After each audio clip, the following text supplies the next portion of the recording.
1457년 가을, 강원도 영월, 동강이 굽이치는 산골짜기에 왕의 시신이 버려졌습니다.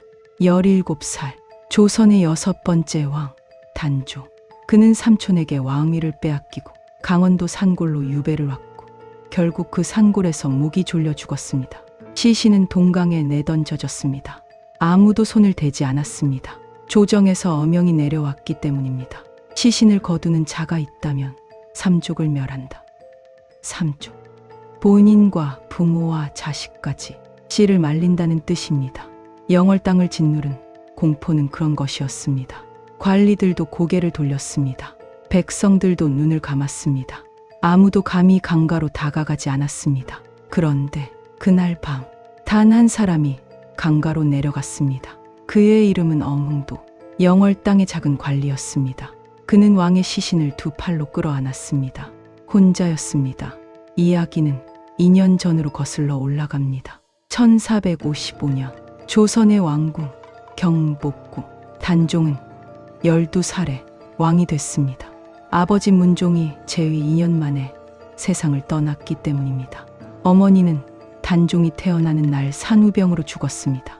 태어나면서 어머니를 잃고 12살에 아버지를 잃고 왕위에 오른 소년이었습니다. 하지만 소년의 주변은 이미 피바람이 불고 있었습니다. 삼촌 수양대군, 훗날의 세조, 그는 치밀한 사람이었습니다. 어린 조카가 왕위에 오르자마자 조정의 실세들을 하나씩 제거하기 시작했습니다. 1453년 계유정난, 수양대군은 밤중에 병사들을 이끌고 조정의 핵심 신하들을 집에서 끌어내 죽였습니다.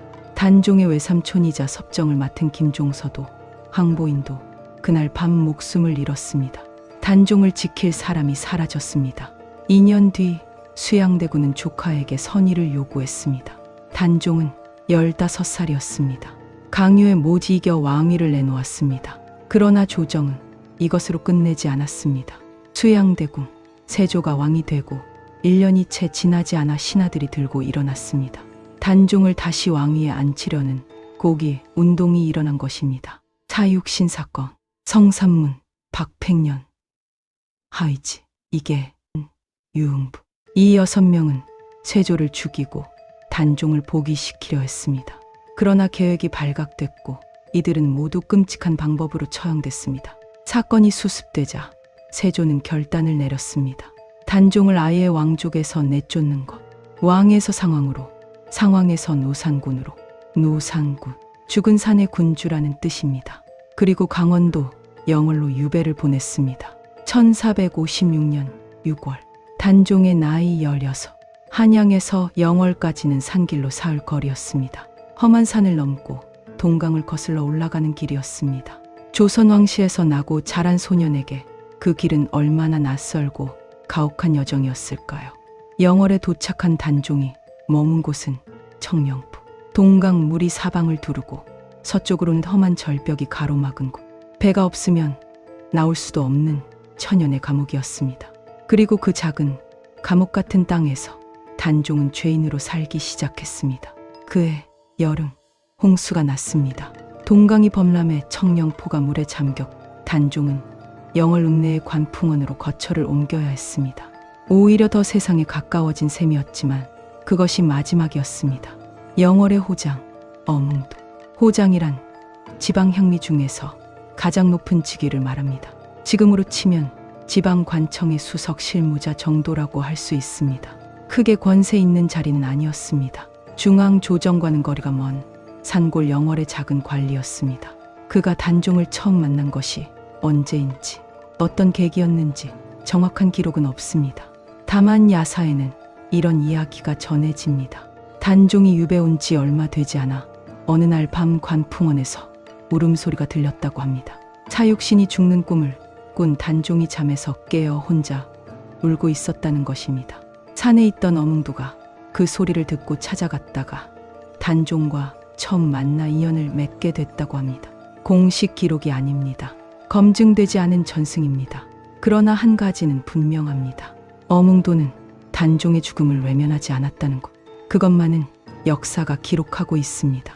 1457년 10월 세조의 명령이 영월에 내려왔습니다. 금부도사 왕방연이 서울에서 사약을 들고 내려왔습니다. 단종은 그때 17이었습니다. 사약을 받아들였다는 기록도 있고 거부했다가 강제로 목이 졸려 죽었다는 기록도 있습니다. 역사가들은 구자를 더 유력하게 봅니다. 세조가 기록을 왜곡할 이유가 충분했기 때문입니다. 어쨌든 단종은 그날 죽었습니다.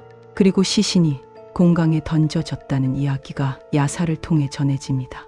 관풍원의 시신이 그대로 방치됐다는 기록도 있습니다. 영월 땅에는 어명이 내려왔습니다.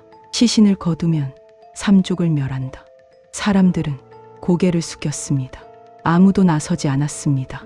그날 밤 어몽도가 혼자 일어났습니다. 조선시대의 삼족을 멸한다는 것이 어떤 의미인지 모르는 사람은 없었습니다. 본인만 죽는 것이 아닙니다. 아버지가 죽고 형제가 죽고 아들이 죽고 손자가 죽습니다. 아내도 딸도 노비가 됩니다. 가문이 뿌리째 뽑히는 것입니다.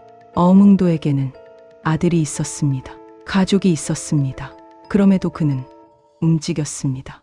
혼자서 관을 마련했습니다. 직접 들고 나갔습니다. 조선왕조실록 중종실록에는 이런 기록이 나옵니다. 노상군이 돌아가시자 고을 아전 중에 어몽도라는 자가 곡을 하며 관을 갖추어 장사를 지냈다고. 이것이 어몽도에 대한 공식 기록에서 가장 오래된 문장입니다. 단종이 죽고 60년이 지난 뒤에야 처음 세상에 알려진 이름이었습니다. 60년 동안 아무도 몰랐습니다. 아니, 알고도 말하지 못했습니다. 어몽도가 단종을 묻은 장소에 대해서는 이런 전설이 전해집니다. 겨울밤이었습니다. 눈이 많이 내려 맨 땅을 찾을 수가 없었습니다. 시신을 묻을 곳을 찾아 산을 헤매던 어몽도 앞에 노루 한 마리가 달아났습니다.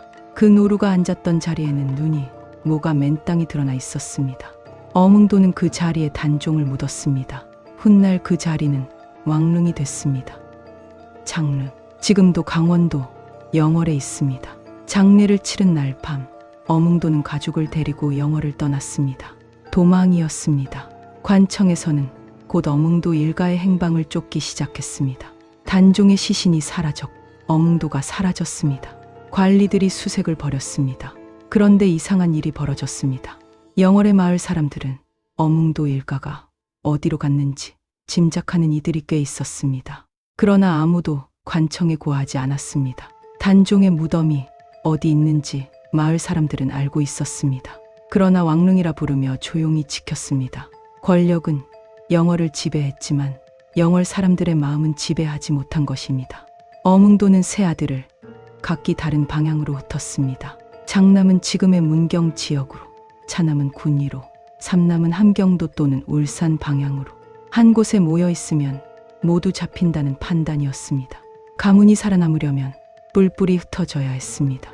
어몽도 본인은 군위로 들어가 숨어 살았다고 전해집니다. 그 이후 그가 어떻게 살았는지, 언제 죽었는지 아무도 모릅니다. 족보도 없애야 했습니다. 성씨도 드러낼 수 없었습니다. 엄씨라는 사실을 숨기고 살아야 했습니다. 조상이 누구인지 후손들에게 가르쳐 줄 수도 없었습니다. 1457년부터 1730년대까지 약 280년 엄씨 가문은 그 긴 세월 동안 자신들의 정체를 숨기고 살았습니다. 족보를 땅에 묻었습니다. 선조의 이름을 함부로 입에 담지 않았습니다. 아이들은 왜 우리는 성씨도 제대로 말하지 못하냐고 물었겠지요. 부모들은 무어라 답했을까요? 전국 각지에 영월 엄씨 집성촌이 생긴 것은 그 때문입니다. 뿔뿔이 흩어진 어몽도의 후손들이 각 지역에 뿌리를 내린 것입니다. 예천, 군위, 울산 각기 다른 지역에서 각기 다른 방식으로 선조를 기억하면서 조선의 역사는 천천히 바뀌었습니다. 단종이 죽고 수십 년이 흐르면서 분위기가 달라지기 시작했습니다. 세조에 대한 민심은 좋지 않았습니다. 어린 조카를 죽이고 왕위에 오른 왕. 조선 백성들은 그것을 잊지 않았습니다. 1516년 중종 11년 왕명으로 신하가 영월을 찾았습니다. 노상군의 묘를 찾아 제사를 지내고 돌아온 우승지 신창이 보고했습니다. 고을 아전 중에 어몽도라는 자가 곡하며 관을 갖추어 장사 지냈으며 고을 사람들이 지금까지 슬퍼하고 있습니다. 단종이 죽은 지 59년이 지난 때였습니다. 그제야 어몽도의 이름이 역사에 처음 기록됐습니다. 그러나 복권까지는 더 오랜 시간이 필요했습니다. 17세기 조선 사회는 충과 의의 가치를 다시 논하기 시작했습니다. 사육신에 대한 재평가가 이루어졌고 단종 복위 운동을 함께 이야기하게 됐습니다. 1680년대 숙종 대학자 송시열이 왕에게 건의했습니다. 어몽도의 후손을 찾아 등용하라고. 숙종은 이를 받아들였습니다. 어몽도의 후손이 공식적으로 벼슬길에 오를 수 있게 됐습니다. 그리고 1698년 숙종은 단종을 복위시켰습니다. 노산군이 아닌 단종. 조선의 정식 왕으로 다시 역사에 기록됐습니다. 묘도 왕릉이 됐습니다. 장릉, 어몽도는 공조참에 추증됐습니다. 이후 공조판서로 다시 추증돼 1876년 고종 때 충의공이라는 시호를 받았습니다. 충의, 충성스럽고 의로운 사람. 그가 단종의 시신을 아는 날로부터 400년이 넘게 지난 뒤였습니다. 사육신과 함께 영월 창절사에 배양됐습니다. 그리고 영조 때 어몽도의 이름을 새긴 정문이 세워졌습니다. 충신을 기리는 문, 마을 입구에 세워 모든 사람이 볼 수 있게 하는 것입니다. 280년 동안 이름을 숨기고 살았던 가문이 마침내 이름을 되찾는 순간이었습니다. 여기서 이야기가 끝났다면 그냥 오래된 역사 한 편으로 남았을 것입니다. 그런데 어몽도의 이야기에는 이상할이 많지 반복되는 무언가가 있습니다. 버려진 사람 곁을 지키는 것, 권력이 외면한 존재를 끝까지 놓지 않는 것, 그 정신이 가문의 피를 타고 흘렀다는 이야기가 있습니다. 일제강점기 어몽도의 직계 후손 어망서. 그는 상하이 임시정부에서 김구 선생의 곁을 지킨 사람입니다. 독립운동의 가장 어두운 시절 아무도 모이지 않는 곳에서 끝까지 함께 있었습니다. 김구가 암살당하던 그날 그 자리에 어망섭도 있었습니다. 그리고 21세기 어몽도의 후손 산악인 어몽길, 히말라야 14좌를 완등한 사람으로 알려진 그가 생애 가장 위험한 도전을 했을 때는 정상을 향해서가 아니었습니다. 히말라야 눈 속에 얼어붙은 동료 대원의 시신을 수습하기 위해 목숨을 걸고 다시 산을 오른 것입니다. 그것이 휴먼 언정대였습니다. 어몽도가 1457년 겨울밤 동강에서 단종의 시신을 끌어안았던 것처럼 어몽길은 히말라야 설산에서 동료의 시신을 찾아 올랐습니다. 560년의 시간을 건너 같은 선택을 한 것입니다. 역사학자들은 이것을 우연이라고 할 수도 있습니다. 그러나 그 가문이 그 정신을 기억하고 전했다는 것만은 분명합니다. 280년을 숨어 살면서도 족보를 땅에 묻으면서도 아이들에게 어떤 이야기는 반드시 전했을 것입니다. 우리 선조는 이런 사람이었다고. 왕과 사는 남자. 지금 극장에서 5만 명이 이 이야기를 보고 있습니다. 영화 속 어몽도는 촌장입니다. 실제로는 호장이었지만 그 본질은 같습니다. 평범한 사람이었습니다. 조정의 신하도 아니고 왕의 측근도 아니고 역사를 바꿀 힘도 없는 사람이었습니다. 그런데 그가 했습니다. 역사는 대개 이긴 자의 이야기를 씁니다. 세조는 조선의 왕이 됐고 법전을 정비했고 나라를 안정시켰습니다. 유능한 왕이었다고 평가받기도 합니다. 그것도 사실입니다. 그러나 역사는 동시에 다른 것도 기록합니다. 이긴 자가 외면한 것을 지킨 사람의 이야기를. 어몽도는 경문을 쓰지 않았습니다. 군사를 일으키지 않았습니다. 왕에게 충원하지도 않았습니다.